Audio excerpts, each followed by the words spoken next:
All right. As we go through lighting, and if there's, other than the laws, this is the second most important thing that you need to commit to memory. Every time we decide to place a light, there are 6 considerations that we have to go through. Now, eventually, these just become second nature. But until they're second nature, you got to check them off a list. And that's what we're going to be doing today and next week in lab, is checking them off this list. This is the list. Intensity, quality, contrast, direction or angle, color, and shape. We're going to go through the first 3 of those today, the second 3 of those next week, and by the time we get to the last one, we will have an interview set up lit.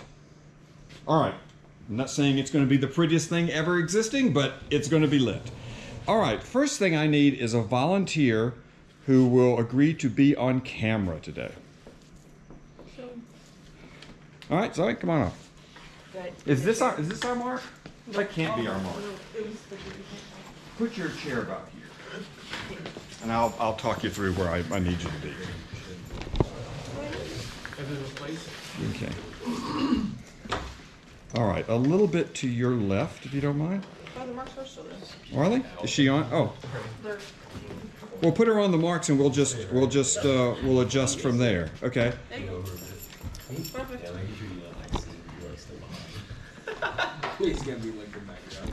Okay, that is definitely not what's supposed to be on this. Yeah, I'm really having a great day. Okay, Zoe, your point of view, your eye line is going to be you on that television, okay? This tripod has me confused. Okay, hold on. All right. We're going to start off with it up here on black and white. And we're going to do that because we're not going to be talking about color for a while. Okay. We're going to talk first about intensity. Would someone wheel that case right into here where maybe everybody can get a look at it, and let's open it up. In our department, and to a large extent in real life as well, you're going to be dealing with 2 kinds of lights. Incandescent, hold on, don't need to set anything up, we just need to open it right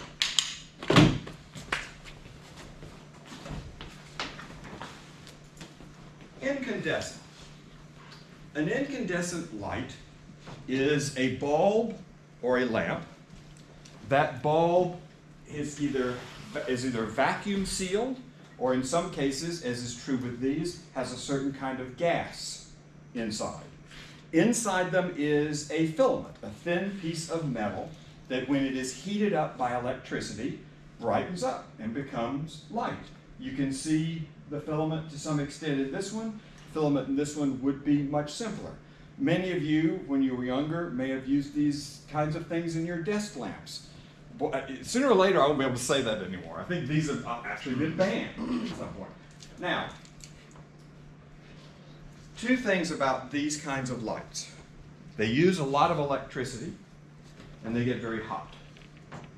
All right? In this case, are incandescent lights. The other kind of light you'll be confronted with in our class, and we'll get to it today, in fact, are LEDs, light-emitting diodes, which are lights that put out, for the electricity they consume, put out more light. They use less electricity, in other words, and they do not get hot. We don't necessarily even still have LED lights that are as bright as our brightest and biggest incandescent professional film lights, but we're getting close to that.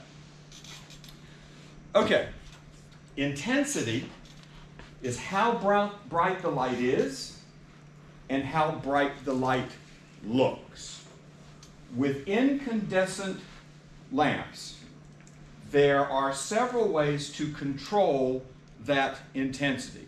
The first thing I got my recording on this? I don't think I am. Hold on. Did I put a card in here? Yeah. I don't think. Yeah, there we go. The first way to kind of measure is in wattage, right? You can control the brightness or darkness of a lamp by controlling the amount of wattage, the amount of electricity that goes into it. So if I'm looking in here, and I'm sorry for those of you that are behind it, you may want to slide around or I'll try to turn it around. We have got only two kinds of lights.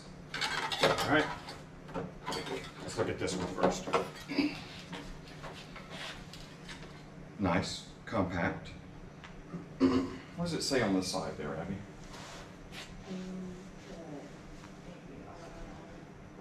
All right, what do we think 150 is? It's not lumens, it's not voltage, it's watts, right? When you buy a light for your desk lamp, even if you're buying an LED light, it will give you an equivalent wattage. In other words, it will tell you that this light is as bright as a 150 watt incandescent bulb would be, because we're used to measuring how bright a light is by how much electricity it uses. So this uses 150 watts.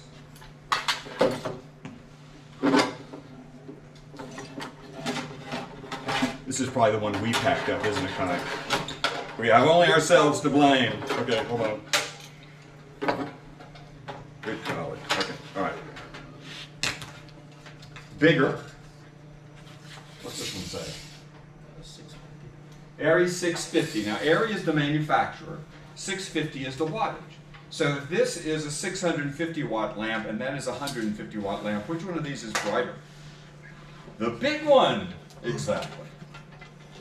All right. We'll demonstrate this as we go.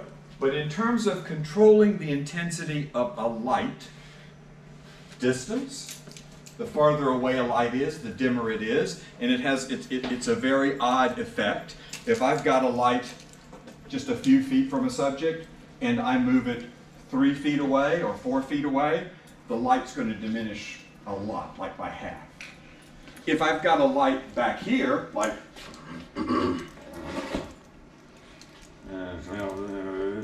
12, 15 feet away, and I move it 3 feet, you'll hardly notice the difference. So the light falls off very drastically as it leaves the unit, and then it starts to fall off less as you get further and further away. It's called the inverse square law, but that sounds like math, and I try to avoid it. Okay. Another way to control the lights in these is to, in fact, control the electricity. And one of the things we're going to do in a minute is put a dimmer on this that basically will turn the electricity down. And as it turns the electricity down, it will get dimmer. The other thing, which I forgot to mention last time, and maybe there's some in here, and maybe there aren't, and of course there aren't. A lot of these light kits will come with something that's called a scrim. A scrim is, do you see one? Is it Chimera? No. A scrim. That's a different than a chimera.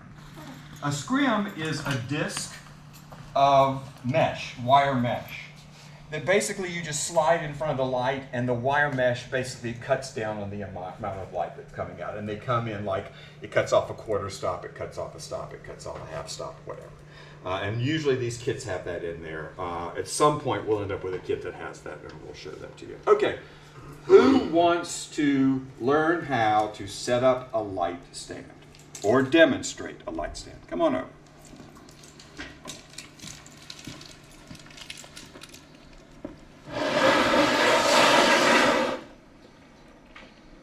All right, don't force it until you loosen it.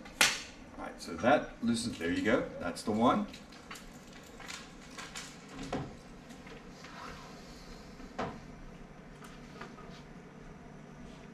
Okay, so this is good because it's wrong. So, what you want to do, you loosen the right thing. By the way, some people will loosen this bolt down here, which just takes it off. So we don't want to do that. Put it back down. Put it back down. All right. Let it kind of naturally go where it wants to go. It's going to land at its, don't push it, It's going to land at its widest spread. You want the legs spread out as far as they can. The farther they're spread out, the stabler it will be. You never want to do, I mean, unless you're in a really confined space and there's nothing else you can do, you definitely don't want to do this. You don't want to do that, and you don't want to do this. You want it spread out as far as it can be. All right, now, let's put a light on it. Want to see if you can get this light on that stand? See what you think. Hi, I will need the dimmer at some point here. Yeah. Here's. Stand by. It does. Oh, no, it doesn't. We'll spin it around later.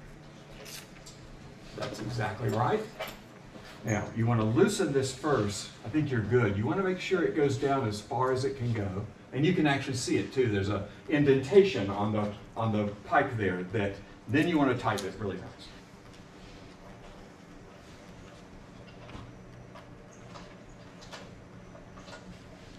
Oh, it was very loose, wasn't it? Yeah. All right, that's good. Okay, now we want to put on barn doors. You want to see how this works on this light? Take these, I'll show you.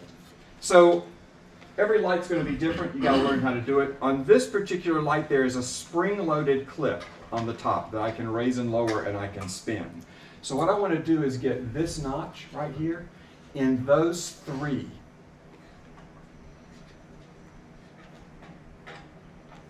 And you'll have to kind of slide it down to do that. I'll do this side. Let's go up a little bit. Okay, you're in on this side. Are you in on this side? I'm in on this side. Okay, let's lower it down. We'll make sure it's in on the bottom. There we go. Now we just pull this up and spin it around, and it becomes our fourth lock. What are barn doors? What are they for? Does not dim or brighten the light. The word we use is shape. Okay? It creates shadows. It's a way of making the light go where you want it to go and possibly keeping it from where you don't want it to go.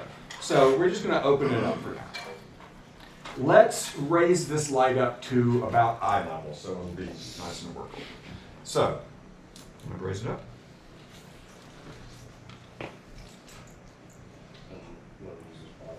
Yes. No. Start at the top. Why do we start at the top? Anybody know? So that you don't have to reach up. Exactly. If we start at the bottom, these top ones might end up out of our reach. If we start at the top, we'll always be able to raise and lower from the lower one. So we start at the top and just take it all the way up. That's not the top. The top would be that one there. And then you can't really see that there's a post there, but there's a post in there. So there it is. So let's take that all the way up. It's heavy, isn't it? It is. All right, let's lock it down there. All right, let's make sure everything else is tight because things are moving on me. All right, how about that? Was that one tight? It's this one. Okay, we'll leave it at that height for now. It's not an ideal height but it will be for us because we're going to be working with it. Okay, now let's plug in the dimmer. So all a dimmer does is, in this case, and these dimmers do not work for LEDs, but most LEDs have their own dimmers on them. These will also not work for compact fluorescents. Another common light that is used in film production are fluorescent lights, like the ones that we see up in the ceiling. These are tubes that are also filled with a gas, and you excite the gas and it lights up. There are compact fluorescents, which are smaller, sort of light bulb-sized fluorescent lights. So this plugs into the power, and the light plugs into this. Maybe striking, just in case. Okay, want to turn it on? Now in this case, the switch is on the cable. Sometimes it's on the light, and whenever you turn a light on, do you know what you say? Striking. Striking. There we go. Now I can control the intensity from here. Just by sliding this up and down, increasing or decreasing. Now one of the things we'll see when we do color is that one of the problems of dimming one of these lights is that it changes its color temperature. So the lower you lower the electricity, the more orange the light will get. Now, we talked about the metal filament inside these lights. Do you know what most of these metal filaments are made of? Tungsten. It is an element known as tungsten, which is why these lights are also referred to as tungsten lights. Any incandescent bulb is essentially a tungsten, or most are essentially tungsten lights. That means they have a color profile that is more orange, right? Well, we're not dealing with color yet, because look, the monitor's black and white. Okay, let's point this at Zoe, and let somebody turn off the overhead lights. So we can actually just loosen it here. Now, here's the other thing. I mentioned that these lights will get hot.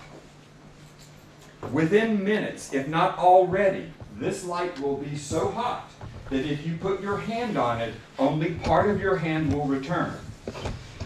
Right? This is very, very serious heat that we have going here, which is why whenever you check out one of these lights, sorry about that, Zoe. Whenever you check out one of these lights, you want to get gloves. Let's leave the gloves over here near the light. Because very soon the light in those barn doors will be way too hot to safely touch. Okay. We start with an now, the other way to control intensity is exposure, right? Right now, it looks like Zoe is flying into the face of the sun. That might be appropriate for a particular science fiction film. If I close the iris down, I can make it look like she's in kind of a dark room. What I need to do, and let me get this up on my monitor here.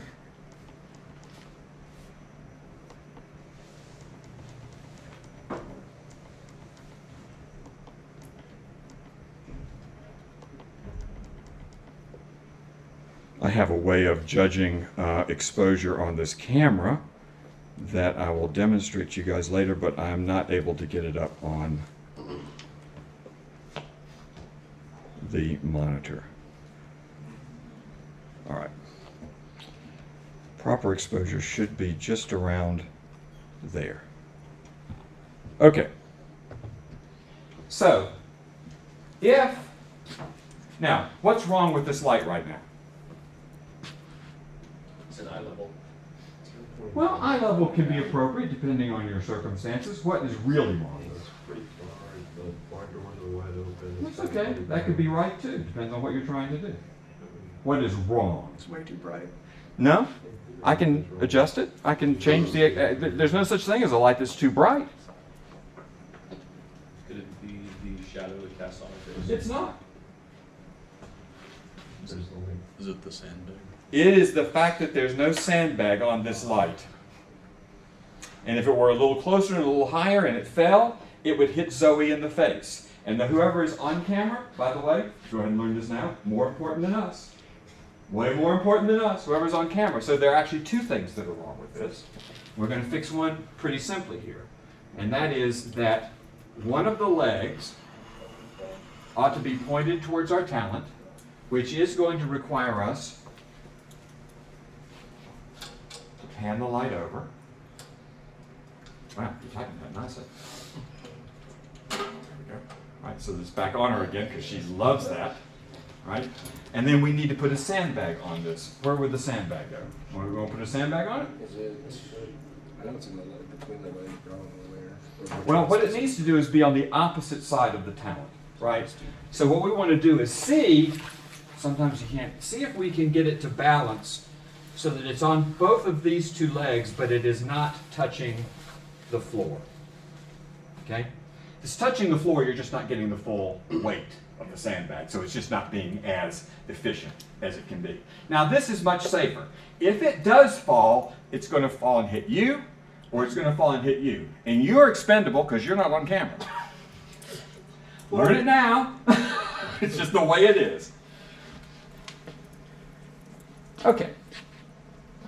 So, intensity. The other way I can control the intensity we mentioned, let's see. So right now, let's see if we've got our settings proper, correct? We are at an ISO, whoops, didn't mean to do that, hold on. We are at an ISO of 850 and a shutter speed of 148. If you'll remember our conversations about ISO and shutter speed, that's where we want this camera to be. And I am getting a proper exposure at what would be called a 5.68 split. I'm halfway between 8 and 5.6 on this aperture ring. On this lens, the camera doesn't control the aperture, I just control it by hand. All right? Now remember, we talked about stops. Adding a stop doubles the amount of light. Taking a spot away halves the amount of light, right? And we talked about the standard stops, which are the stops that are on here. So if I just move this away,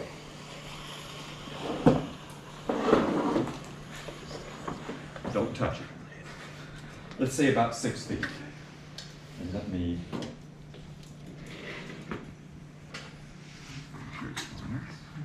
All right, let's kill the overheads again, please.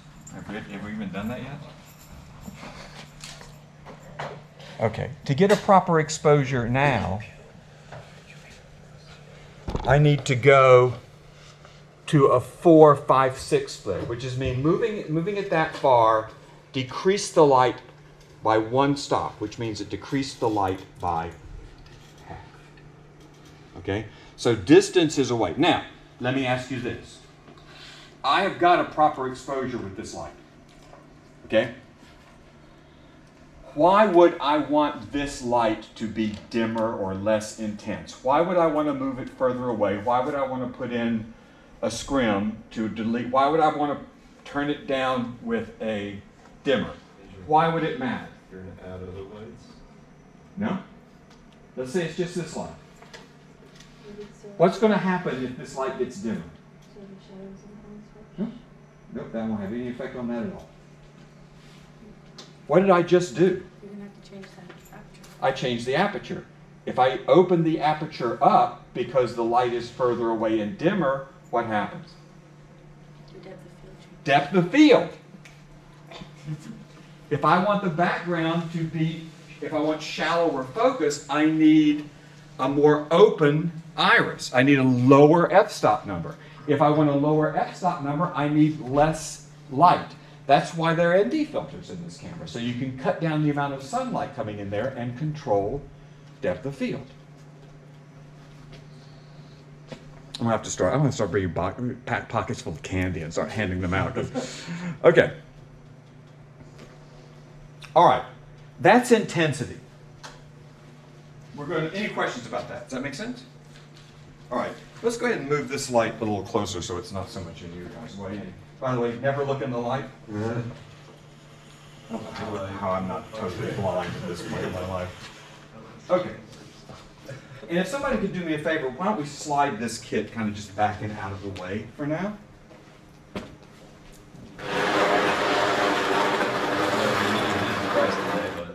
Okay. Let me get this back to a correct exposure. Should be just about there. All right. Right now, the source of our light is a very small lamp that is inside this unit. I go to the PowerPoint to see what that lamp looks like. It's too hard for me to get. In front of this light,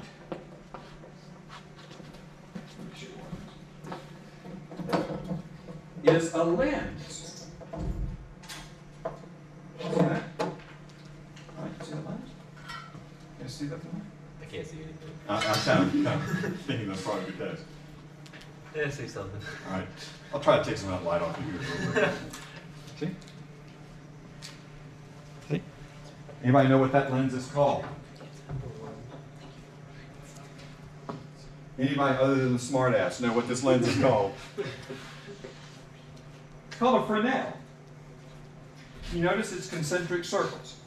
It is designed to amplify light. If I take the Fresnel off, I probably lose a stop or more off the intensity of this light. The Fresnel is amplifying it, just like an amplifier amplifies sound. Anybody know? Yes. What's the difference from a Farnell and a park candle? A par is just basically a bowl that the light sits in, so the light reflects off the inside of the bowl, and the bowl amplifies the light. When we get the LEDs out, we'll put a bowl on them, and we'll see that you can increase the light output by a stop or two just by putting a reflective bowl on it. That's what a par is. Anybody know why Fresnel lenses were invented? No. Let me try to give you guys a little bit of relief here. Hold on.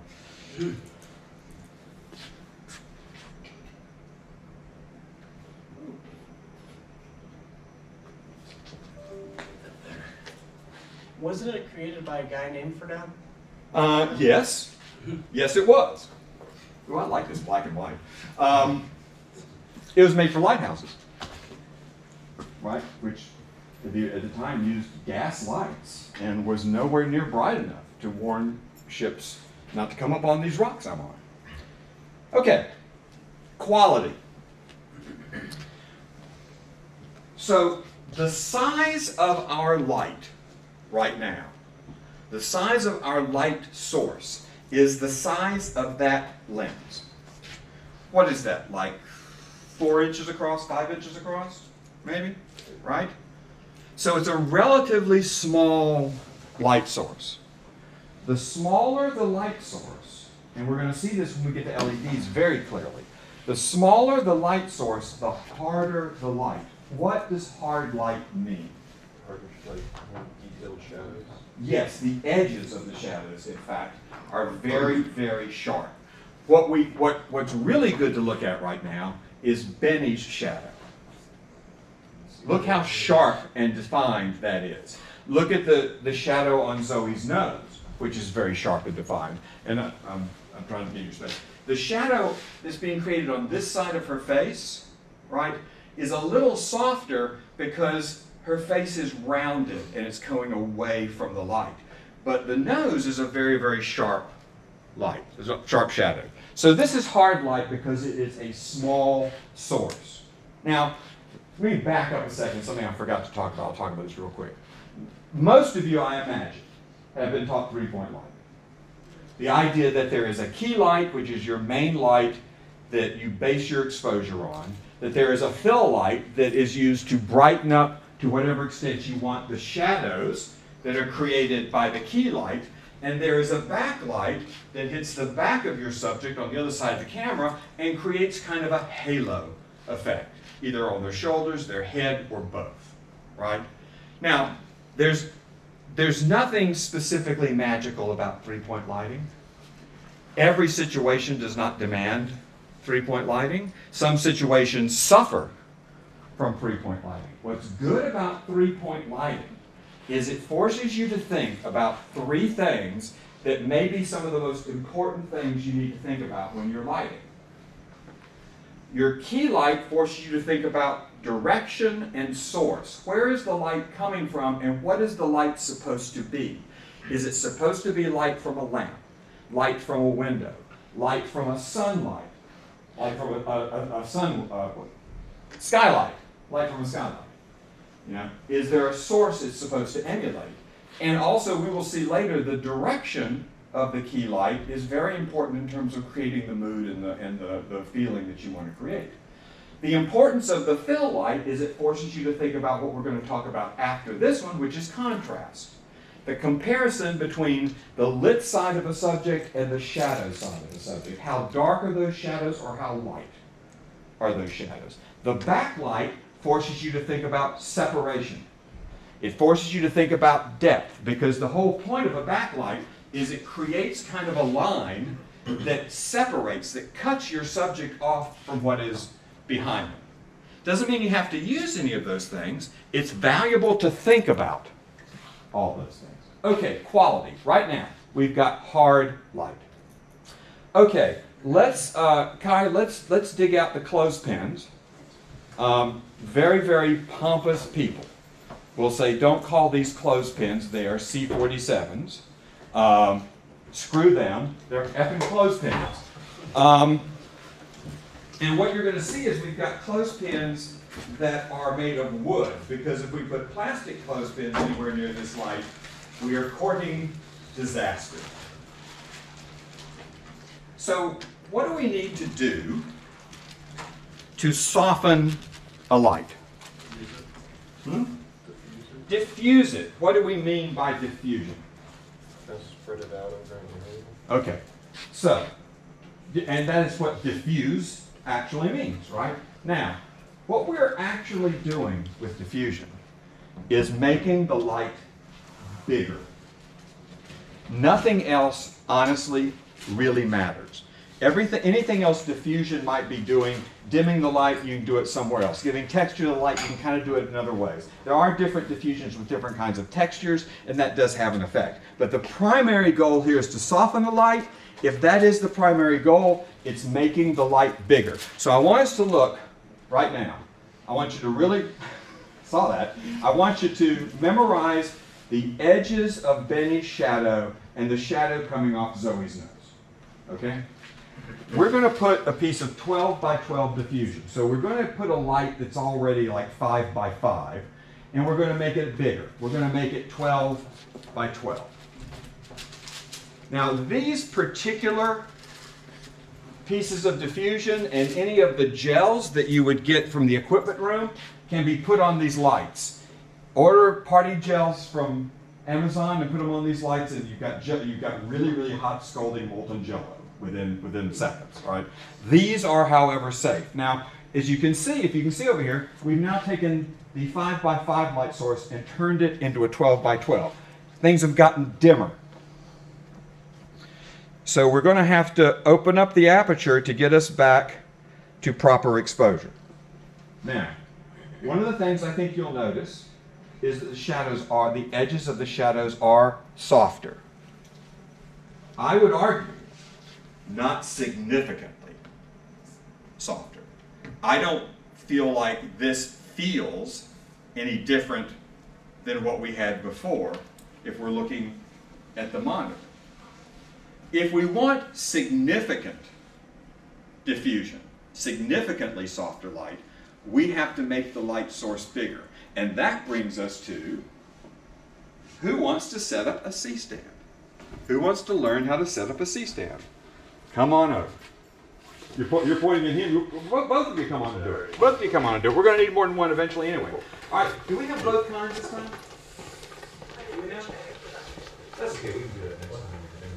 Let's let them struggle with the bad one. All right, now, I'm going to hand you this C-stand, and I'm handing it to you already warm.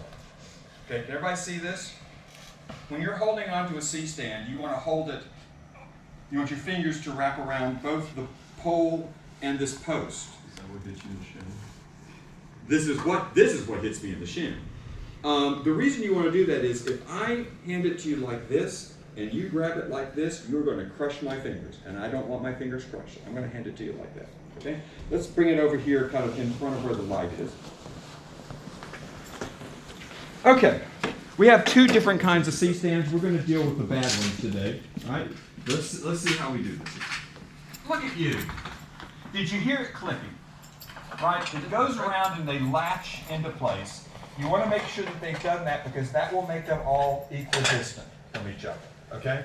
We've got a higher and we've got 3 different levels of legs. Now, one of the reasons we have that, before you do anything with that, one of the reasons we have that is if you had to set this on an unlevel surface, if you had to put this on stairs, for example,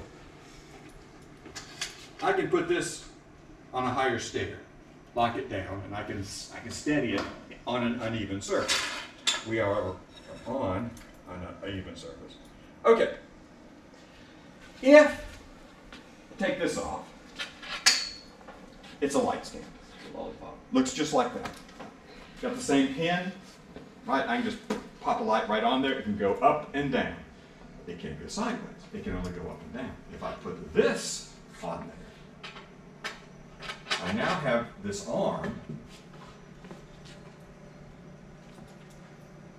that will allow me to put the weight or the object, it could be a light, it could be a flag. In our case, it's going to be a kind of flag. I'm going the wrong way. Hold on. I'm going this way. And I can put it out away from the base. Now, you just saw me do something. You saw me switch sides on this. That's almost always going to hold weight. Sometimes we put lights on this end, and we'll see that next time. But that's almost always going to hold weight. You want to set this up so that any weight pushing down on this end is tightening this. If I put it back where I had it originally, any kind of weight on this is actually slowly loosening this, and that's a problem because then it hits you in the head. Right? Or me, even worse. All right, so we're going to leave it out here. Kai, you want to bring the guys a silk? Now, what's wrong with this? This should be an easy answer now, guys. What's wrong with this? It doesn't have a sandbag. It has no sandbag. All right. Now, one of the things you want to make sure you do is you want to make sure that the largest leg is pointed towards the weight. So that's going to just require me to swing this around a little bit and then point the leg where I want it. Okay, bring that silk over here. What we have on this side are a series of holes that pins, like the one on this silk, right, which is a type of diffusion, can go in. So we're going to loosen this. I hope. There we go. And if you'll see, come on, this. These are not lined up. These lined up. These are not lined up. Hold on a second. Yeah, they are. Okay. All right. We've got a smaller hole here that we want to put that pin in, and it's got to go off to the side because it can't go through the center because there's some posts there. So see if you can get that right in there. Just kind of let the shape of the, bring this down a little bit. Just keep sliding it through. All right, it's all the way through. Now we need to tighten this. Does that need to rest against the rubber part? So it not get off the So it side? doesn't matter. It'd probably be a little easier to tighten if we pull it out just a little bit. And that's fine. Okay? Now, the silk, and we'll deal with this a little bit more later, the silk has 3 hard sides and then a soft side, so that we can, if we want to, as we're seeing on Zoe right now, we can create kind of a shadow. We can let part of Zoe have all the direct light and part of Zoe be in the shadow. Our goal right now, though, is to take this light that was 12 by 12, take a look, well, before I take a look, that was 12 by 12, and make it something that is essentially 2 feet by 3 feet, which is what this is. To do that, first thing I need to do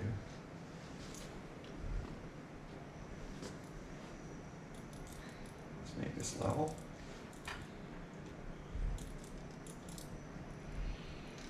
Take it up.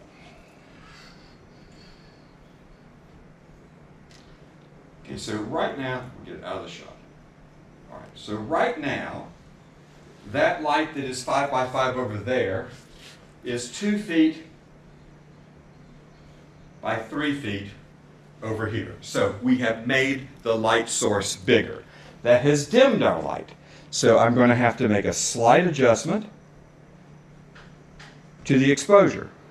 Now what we want to do is look at Benny's shadow, look at the shadows on Zoe's face. Right?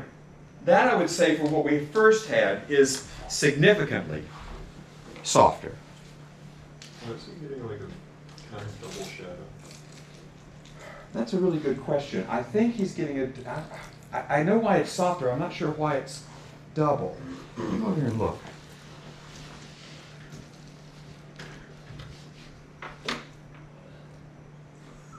I don't know. I honestly don't know. It's a mystery. We'll have to figure it out. Like, where's the reflected? It might be that. It might be that that's really just the softening, and we're seeing it. Does it look like that to the naked eye? Not quite as much. That might be just the camera reacting to the changes in the gray levels. I'm not 100% sure. But let's look at Zoe first and look at the shadows on Zoe's face now, right? They're much softer. They're much less aggressive, right? They're much less harsh. the softer we make the light, we tend to think it makes our subject of therapeutic being more attractive, more appealing, right? The harder the light, the more dramatic it looks. That's why, go look at a film from the 1940s. Go look at Casablanca. You've got Ingrid Bergman, incredibly beautiful woman, and Humphrey Bogart, an incredibly strange-looking man, sitting across the table from each other, and he's got hit with hard light because he's the tough guy, and she's getting hit with soft light because she's supposed to be as beautiful as she can be. Right? But let's say this still isn't enough. So this requires you guys to set me up another C-stand.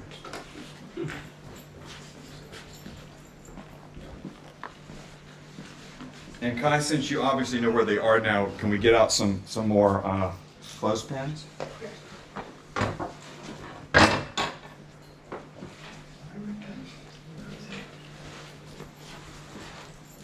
By the way, one of the great things to do, I need this one and one more. One of the great things to do, by the way, if you're using these, is to go grab some old tennis balls and put tennis balls on the ends of these posts so that you can see them and you don't walk into them, because that is a constant problem. Be sure we got a sandbag for that. I see we do. That's good. There is sometimes a way, and it didn't work on Tuesday, there is sometimes a way to loosen that and just take the stand and twirl it, and the legs will just spin around and fall right into place. So what I want to do is I want it to mirror this. I want that post straight out so that we can kind of line these two things up together. That's gonna block the camera. Oh, we can go over there. Oh, that's good. We can go over there.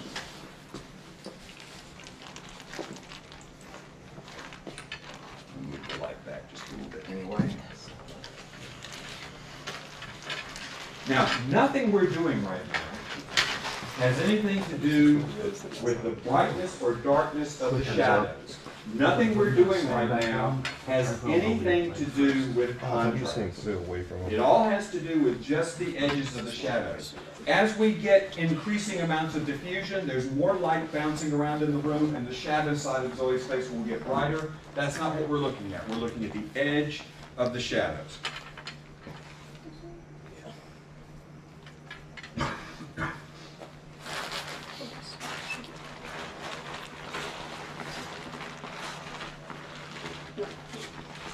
This one or this one?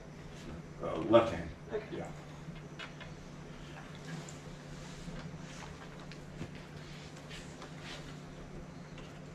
All right. That's good. It didn't have to be perfect. We're going to take the whole thing up anyway once we get it clamped.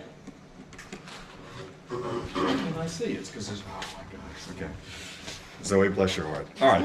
What you have in your hand right here is a $7.89, I'm making the number up, but it was something like that, shower curtain liner that I bought at Target. We are going to turn that small light into a light that is this big. I don't know, 5 feet by 5 feet. So if you want to bring over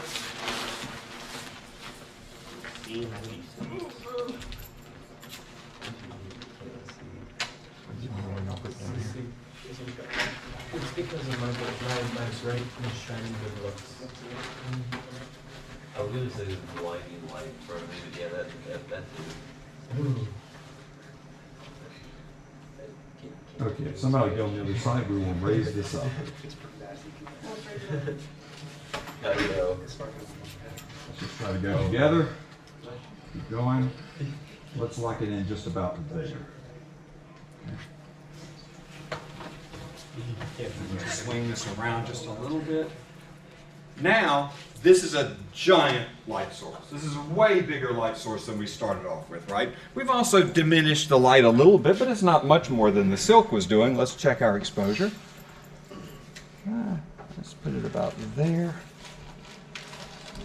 Now, that, to me, is a significant difference. Just to be able to tell, look at Benny's shadow. But mostly, let's look at the way Zoe's face feels. Right? The distinction between the dark parts of Zoe's face and the light sides of Zoe's face are very soft. They just gradually blend to each other, right? This is a different feeling. Okay? Take a look at that. Take a look at that. This is a different feeling than, let's just walk it over that way for a second. Just get it out from in front of the light. You can go to your right a little bit and just head towards the wall. Okay? That is a different feeling than is this. The exposure is the same. Right? The brightness is the same. The intensity is the same. All we've changed is the quality. Right? It's something fun for you guys to experiment with. When you throw a light at somebody, whether it's one of these professional lights or it's a lamp on your desk or whatever, take a piece of, I don't know, take a piece of, what did I used to buy? I used to buy the I can't remember what it's called. It's baking paper. It's parchment paper, right? Put a piece of parchment paper up in front and see if it makes your subject seem or feel different, or your environment feel different. Okay, does that make sense? So that's intensity and that's quality. What we're going to be dealing with next is contrast. And to do that, let's get this out of the way. So let's take it down. Let me know when you're ready.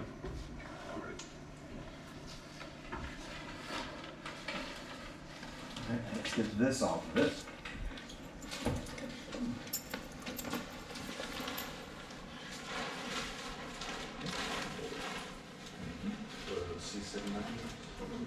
I think C47 if you really want to be an ass about it. In which case you'd be like everybody else. Well, I don't like it because I can never remember that number. Okay, we'll slide these out of the way. Now I'm going to move the light just a little bit because I want to see more shadow on Zoe's face, because we're going to be playing around with the distinction between one side of her face and the other. Contrast is the difference between the side of her face, the side of a subject that we are exposing for, and how bright or how dark the shadows are that are being created by the key light. Now, already there is light on this side of Zoe's face, right?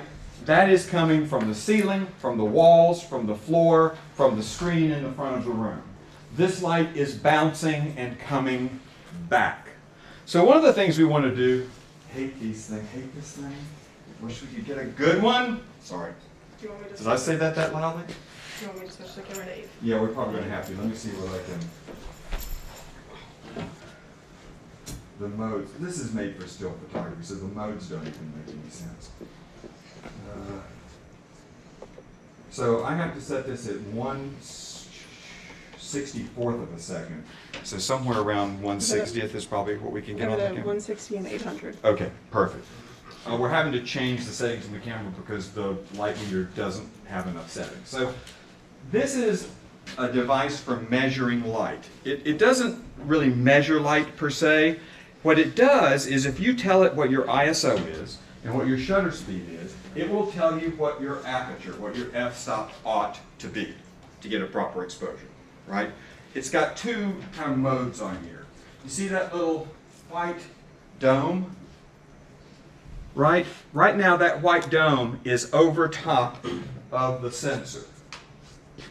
Okay? I'll put it back. If you use the white dome, you point this at the light source. If you remove the white dome, you point this at the subject. Without the white dome, you are reading the reflected light. With the white dome, you are reading the direct light. Almost always, direct light is going to give you a better result. So if I put this up and I come over to Zoe's face, point at the light, and I push the button, it tells me I should be shooting at a 4.5. Looks pretty damn good. Now, what I want to find out is what is the brightness of the shadow side of Zoe's face? So I'm going to make sure that I have got this shaded from the key light and just take a reading of what all this reflected light is. So the reflected light is f.7. In order to get close to exposing the right side of her face, I'd have to open up this all the way up. Now we can see it does kind of look right over there. The rest of her face is totally blown out because we want to expose for the key. So let's put it back to that 4 and a little change where it was. I'm going to take it down just a little bit. Okay. So a couple of things. Let's say we don't have another light. But we don't like how dark the shadows are. In my recommendations for things to keep in the trunk of your car, one would be that shower curtain lining. We happened to have it in my car one night. We were shooting one of the student films and they wanted moonlight. We hung that thing up and put one of our bright lights behind it, and the moonlight was just beautiful. Looked fantastic. Go to the dollar store and get a couple pieces of this, which will cost you, guess what? $1. Because if I put this over here and start to reflect the light back, I can brighten those shadows up significantly on Zoe's face. Can you see that? Without it, with it. Now, this is one of the decisions you want to make. You want to make a decision about how bright the shadows that the key light is creating are. Because once again, this feels different than that. This is getting us into what we call high key, where everything is nice and bright and feels warm. This is getting us into low key, where you have these dark, sort of sinister shadows. And if I want something in between, I just start moving this away. Right? Or moving it back. And I can decide exactly what that brightness should be. Now there are ratios. So let's do this. Let's go ahead. I don't want to use the LED today. I want to use the 150. So I need, if you'll supervise, let's get a light stand and one of the 150s, and let's bring them over here about where you are. And let's get it plugged in. And we do need the dimmer on it. I think we only have one. We can take the dimmer out of this. We don't need that. So let's turn. Can somebody turn on the overhead lights for a minute while we're doing this? All right, saving. Just what you say when you turn the light off. All right. Who wants to set up next? So somebody go over there and volunteer. We need a volunteer to help Kai. Let's go set this stuff up. You got somebody right behind you, Kai. Kai, you want to come get this real quick? Now here is that. We will not need the barn doors. Is this where you want it, Bowen? Or I would say like right in here. Let's get it as close to the camera as we can. So when you think about this, right, what we are trying to do is fill in the shadows that we're seeing from the perspective of the camera. So in that case, we want our fill light, the light that we're going to use to fill those shadows in and brighten them, as close to the camera as possible. It is a different effect, which we'll look at next time, if you start to move the key light over to the side. The fill light, the fill light away from the camera and over to the side. You start to get a very interesting kind of shadow. Goes down the center of the face. It's a really dramatic look. We'll look at that next time. Did my GoPro go out? Damn it. This was going so well. it was recording a little bit ago. Yeah, the battery must have died. Oh well. Damn it. How did the barn doors get on that? Oh,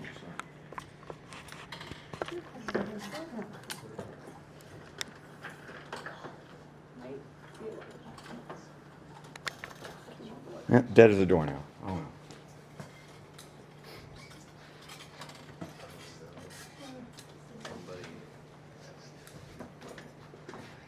can just let the barn doors hang if you want to. We don't really It's on need the them. wrong side of the. Oh.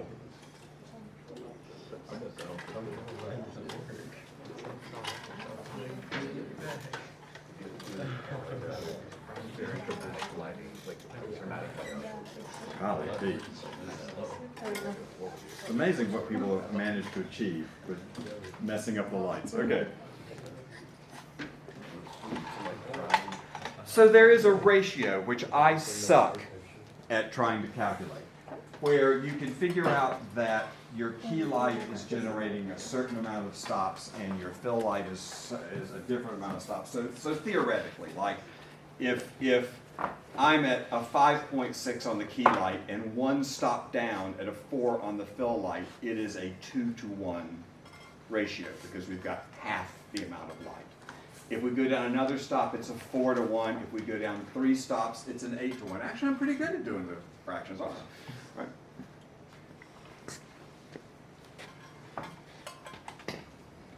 Now, I'm going with a less intense light because I know I want to try to maintain the shadows. I just want to be able to control how bright or how dark they are. We may discover I'm going with too dim a light, in which case, what will we do? If the light's not bright enough, what do I do? Bring it closer. And that's it. Not now, just if we need to. All right, do you want to strike it? Striking. Okay. Oh, the house lights are stuck. Yeah, we need a house lights on. Striking. Okay. Let's get on the dimmer. Oh, I got the dimmer right here. Let's bring this up to full, which I think it is right now. Okay. Let's check this again. Shade this from that light. Still at a 4.5, makes sense, shouldn't have changed. Let's now see what we're getting, sorry if I made your space, what we're getting off the fill.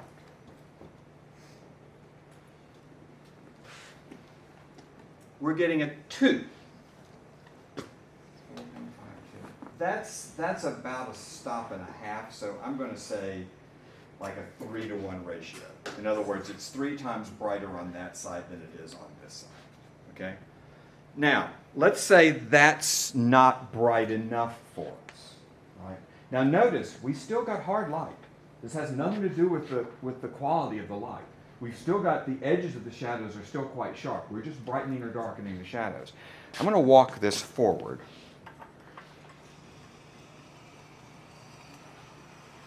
God, I hate I lost the GoPro. Damn it.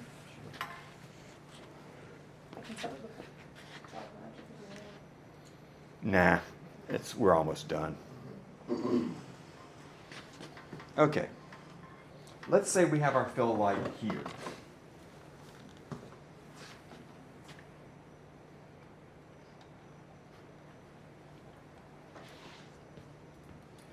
So guess what? We're at about a 4.5 there too. Now, it's definitely a little darker because I can still see the shadows. So I'm going to think that's about maybe a 2-to-1 ratio, maybe less than that, like a 1.5-to-1 ratio. But one of the things we want to do is look at Zoe and kind of determine, bring this down just a little bit. Yeah, we're a little hot.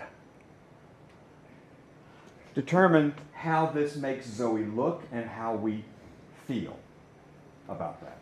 Because, can you get on the dimmer for me? I'm going to ask you to dim it very slowly, and I will tell you when to stop. Start now. Yes, please. Okay, right there. We are now at a 2.8, from basically a 4 to a 2.8. That is one stop. That means we have a 2-to-1 ratio. So let's see if that feels different to us. It's different, right? Every subject and every situation will it won't dictate, it's a creative decision. You'll decide how bright or how dark you want the shadows to be. Let's stay on that. Okay, let's dim it. right there. That is a 1.8, so that's 4 to 2.8 to 2, 4, 1, 2, 3. That is about a 6-to-1 ratio. It's a lot darker. They're not black, right? But they are significantly darker. So you make that decision, right? Along with making a decision about intensity, along about decision about quality, you make a decision about this contrast. You also make a decision, by the way, about other kinds of contrast. The contrast of the foreground to the background. For example, we have a nice contrast between the key side of Zoe's face and this background because we've kind of blocked some of it off a little bit, right? The background could be brighter, and there would be a certain amount of contrast. There is contrast in color, which we're not looking at yet. Okay, then the one thing I want, how are we doing on time? We have time. Okay. Let's kill this light, and if you don't mind, just walk it back out of the way for now. Saving. What if this contrast isn't high enough?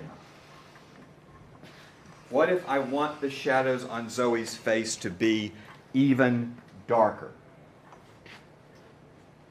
I don't know that I can achieve that, but we're going to give it a shot.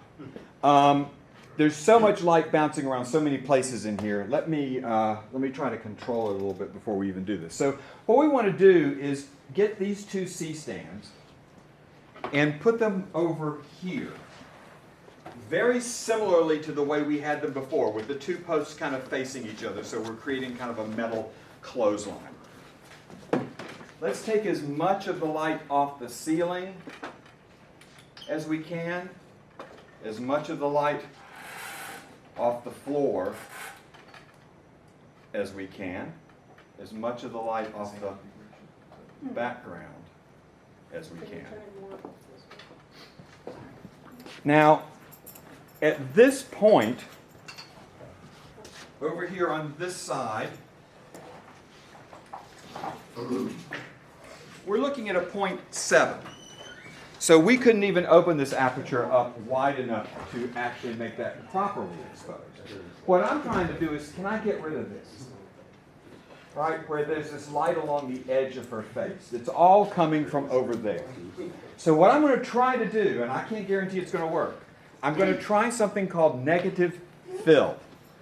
Negative fill was my college roommate. He never had a good thing to say about anybody. He was a pain in everybody's ass. No, it's not spelled that way. It's F-I-L-L. Let's see, there are some black curtains over there in the black bag that have like the rings in them. They've got, so what I've got over here is blackout curtains. There are lots of things you can use. I bought a whole, I don't know, for $10, I bought a whole pack of black plastic tablecloths. You can use things like that too. What you're trying to do is block and negate the reflected light. Hey, bring the whole bag up. Let me dig in there for a second.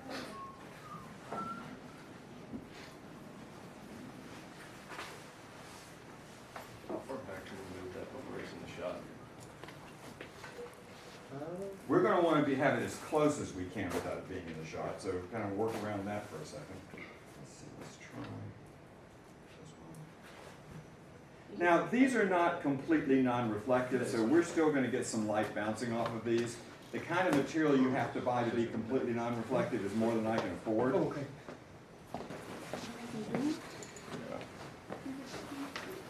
So let's start with yours.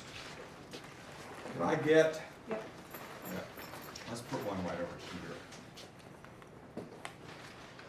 So you can see it's not completely solid black, which I wish it were. There's a material called duvetine that is what we normally use on movie sets in order to, it's completely non-reflective and totally black. It would work better than this is going to work, but we're going to see if we can make this work at least a little.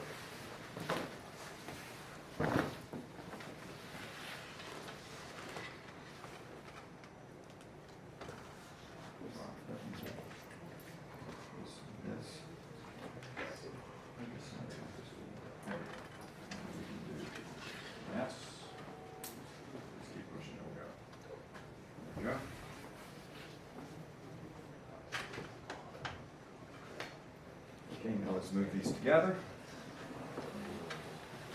Get this angled up just a bit. Don't angle it, just go straight up with it.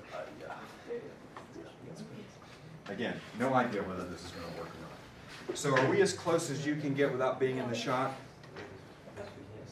Go higher up. No, that's good. That's good. Just let me walk it in a second. Walk it forward, walk it forward, walk it forward. Okay, right there. Let's back it up just a little bit. Okay, so right there. All right, let's make sure these two are connected. Okay. Okay. Now, let's see if that made any difference. Again, this material may be too reflective to have made much of a difference, but let's look at Zoe on... Well, you know, I realize now we're getting this from her shirt. So that may be something we could never get rid of, but let's see if we've gotten any less of a reading over here. Yes, we have gone from a 0.7 to a you can't do this. Gave me a little error message. So again, we're getting some light over here because we're getting it from her shirt, right? So if we put her in some, you know, just so we can see what it looks like. If she was wearing something that was darker.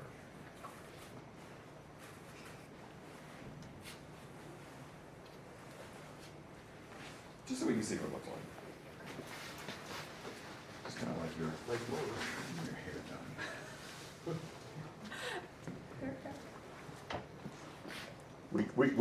We did substantially lose some of that light that was on her face, right? Now, again, we got the wrong material to do this with, but there are a lot of cinematographers. Okay, so we've looked at a video from Bradford Young, right? You remember Bradford was the guy basically saying, you know, I pick a lens based on how I can get the camera and the crew closer to the subject rather than how the lens acts. Bradford Young is very, very famous for negative fill. If you go and look at the movie Selma, for example, you will see all these scenes, interiors and exteriors, with sort of high contrast like this, with dark shadows. In the kitchen scene in Selma, they covered the entire ceiling with black duvetine. If you couldn't see it, they covered the floor. If you weren't seeing a wall, they covered the wall. So no light would bounce back. It's a way of controlling the light. When you look at Arrival, which is another film that Bradford Young shot, and you see exteriors, you see someone like Forrest Whitaker standing there out in the sunlight, but one side of his face is very dark. That's because they have put up this duvetine to block off as much of the reflected light as they can. So a fill light is going to brighten the shadows. Negative fill is an attempt to darken them. Okay? All right. Now, will somebody please wash Zoe's hair? We're going to be ready for the questions, guys. That's the first three. Intensity, quality, contrast. They're all going to interlace with each other eventually. Was that so clear that there are no questions at all? My God, am I a good teacher? Would there be a situation where someone dropped the exposure? Yeah, exactly. Well, sure. Let's look at that real quick. He asked, is there a situation where you'd want to drop the exposure? Let's look at Zoe for a second, because I think she's a little overexposed anyway.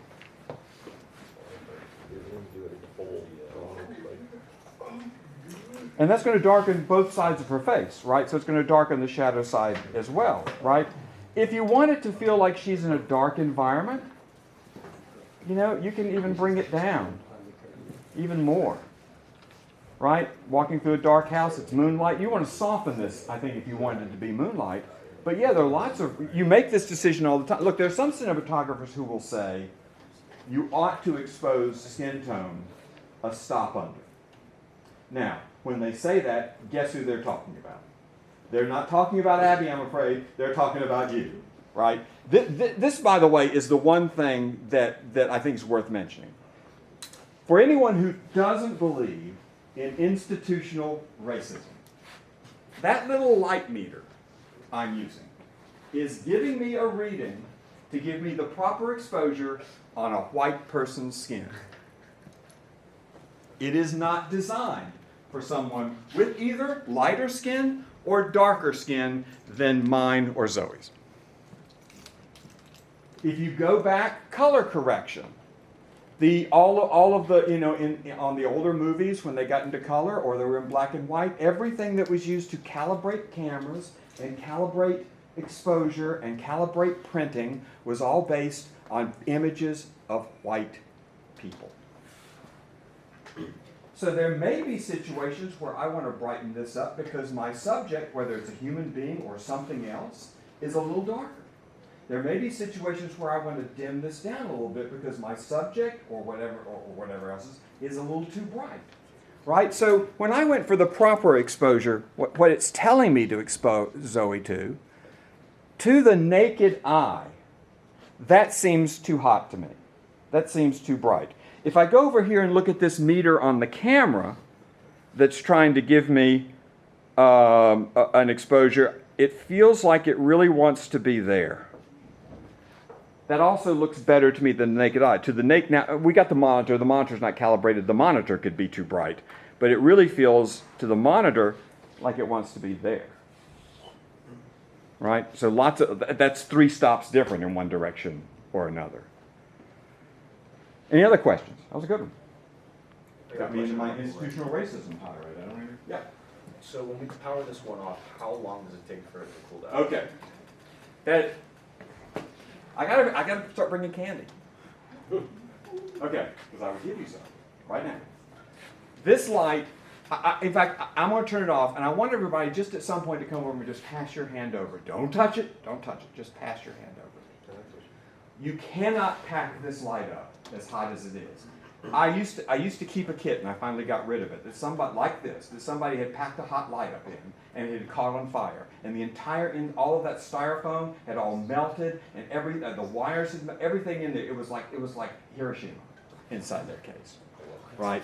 It has to cool. You have to be able to put your hand on it to the touch before you can pack it, and that's going to take, I would say, at least 12 to 15 minutes, right? So we need to turn it off now. All right, let's get the overheads on. No other lights are on. Saving, no lights are on, right? Okay, so what we need to do now, guys, is, except for this, get everything packed up.